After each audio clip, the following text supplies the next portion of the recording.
ലോകം കീഴടക്കാനായി അവൾക്ക് കൊടുമുടികൾ കയറേണ്ടി വന്നില്ല.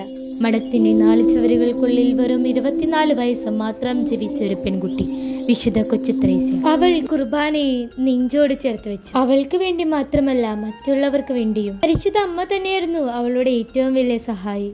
സങ്കടപ്പെടുന്നവർക്ക് അവളുടെ കൊച്ചു മനസ്സിലൂടെ ആശ്വാസം പകർന്നു. ചെറിയ കാര്യം പോലും വലിയ സ്നേഹത്തോടെ അവൾ ചെയ്തു. ഈശോയെ, ഇതിലൂടെ ശുചീകരണ സ്ഥലത്തിലെ ആത്മാക്കളെ നീ രക്ഷിക്കണമേ. ചെറു പുഞ്ചിരിയോടെ അവൾ നടന്നു നീങ്ങി. വലുതായപ്പോഴും അവൾ തന്റെ മൂല്യങ്ങളിൽ ഉറച്ചു നിന്നു. പരിശുദ്ധ അമ്മയെ കൂട്ടുപിടിച്ച് മറ്റുള്ളവരെയും അവൾ സ്നേഹിച്ചു. പൂക്കളോടും ചെടികളോടും അവൾക്ക് സ്നേഹമായിരുന്നു. അങ്ങനെ അവളുടെ മനസ്സിൽ ആ ആഗ്രഹം ജന്മമെടുത്തു. സിസ്റ്ററെ, എനിക്ക് ഈശോയുടെ മണവാട്ടിയാണ്. ഞാനതിൽ എന്താ ചെയ്യണ്ടേ? ഈ ഒരു ആഗ്രഹം ഈശോ മോൾക്ക് തന്നിട്ടുണ്ടെങ്കിൽ എന്നും വിശുദ്ധ കുർബാന കാണുമ്പോൾ ഈശോയുടെ ഈ ആഗ്രഹത്തെ പറയണം. പരിശുദ്ധ അമ്മയോട് നമ്മൾ ജപമാല ചൊല്ലി ഈ ആഗ്രഹത്തെ പറയണം.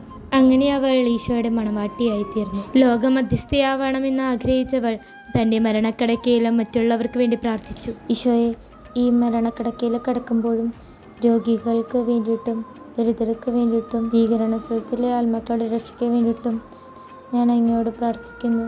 എൻ്റെ ഈ കഠിന വ്യാധിയെ സമർപ്പിക്കുന്നു. ഈശോയെ, അവരെല്ലാവരും രക്ഷിക്കണേ. അങ്ങനെ അവൾ മരണത്തിന് കീഴ്വഴങ്ങി. പക്ഷേ ഇന്നവൾ ലോകത്തിൻ്റെ വേദപാരംഗതയായി വിശുദ്ധയായി ഉയർത്തപ്പെട്ടു.